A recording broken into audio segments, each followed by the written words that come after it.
I'm Huell Howitzer, and this is Southern California Gold. Welcome back to the Los Angeles International Airport, where today we are flying to St. Louis in search of a rare 1970 Cougar and a Southern California perspective of the world-famous St. Louis Arch. Getting to St. Louis from Los Angeles will be a pretty nifty trick, given that there is the global COVID-19 pandemic that has canceled over 90% of the world's flights. Be that as it may, sitting in the back of this American Airlines 737, we are the latest paying passengers to experience jet flight here at Los Angeles International. Now, I don't expect to see a plaque commemorating this event, but given that we are on the same runway and on the same airline that launched the first U.S. coast-to-coast jet flight with paying passengers, we think there should be a plaque commemorating that accomplishment as we start out on our takeoff roll down LA's runway 25. Visions of this runway's first jet takeoff come to mind, while memories of the last 707 takeoff come to mind. This same historic runway is where we now pass the 150 miles an hour needed to climb like a homesick angel. Or, as our cameraman Freddie puts it, we are climbing like we're in an elevator that can go 25 to 35 miles an hour straight up as we fly towards our plane change in Dallas, Texas. As we climb, you might notice that a climb through SoCal's Mediterranean climate makes it a typically smoother climb than a typical climb just about anywhere else in the world. In spite of today's rare cloud cover replacing the blue Pacific, you can still see where we started from. You can also see some other landmarks familiar to Southern Californians. The old Marineland site was about here. The Marineland site also shares this picturesque Palos Verdes Peninsula with the historic home of Freddie's friend Tom. As we make our way to our cruise altitude of 7 miles, we see the LA River meeting the Rio Hondo River in the classic car-friendly city of Downey.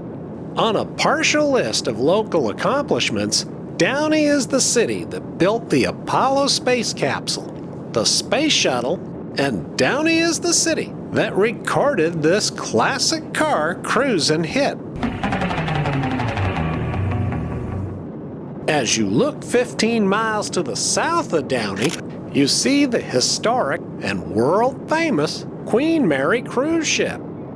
30 miles to the northwest, you see the high-rises of downtown Los Angeles.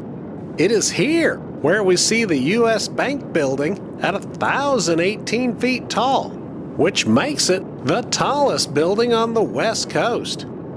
Over here, we see the Los Angeles City Hall, which was also known as the Daily Planet building a long time ago. You know, it's a great day to be in the air when you can see the Queen Mary, downtown LA, the birthplace of the DC-8, 9, and 10, the birthplace of the space shuttle, the first landing spot for the shuttle, and the Sequoia National Forest area, all without turning your head. Still smooth as silk up here as we cross the Orange County line approaching Disneyland, which is now pretty empty due to COVID. Look at that! They are waving at us from the Westminster Mall.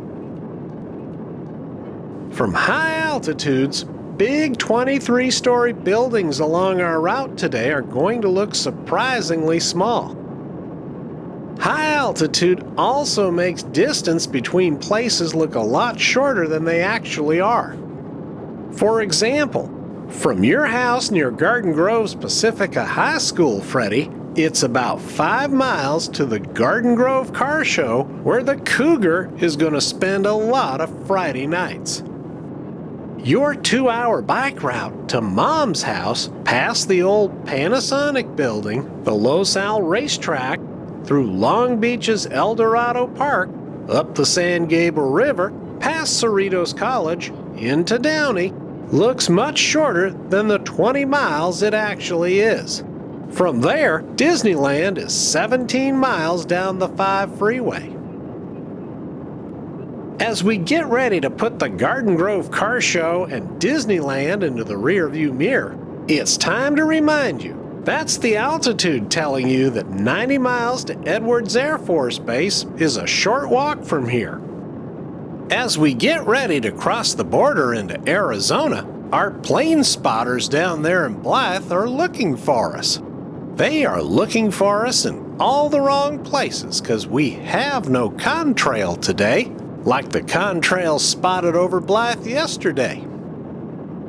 Check this out, Freddie. There are plane spotters marching up the Colorado River Bridge footpath along the I-10. That bridge looks pretty small from way up here. The lush fields that surround Blythe sure have more plane spotters than usual. On the streets, there are no auto accidents yet involving plane spotters, but the day is young. We appreciate everyone's efforts. It's the thought that counts.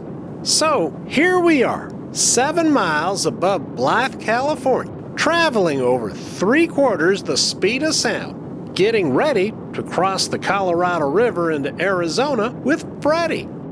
What could go wrong? Well, that's for next time on Southern California Gold.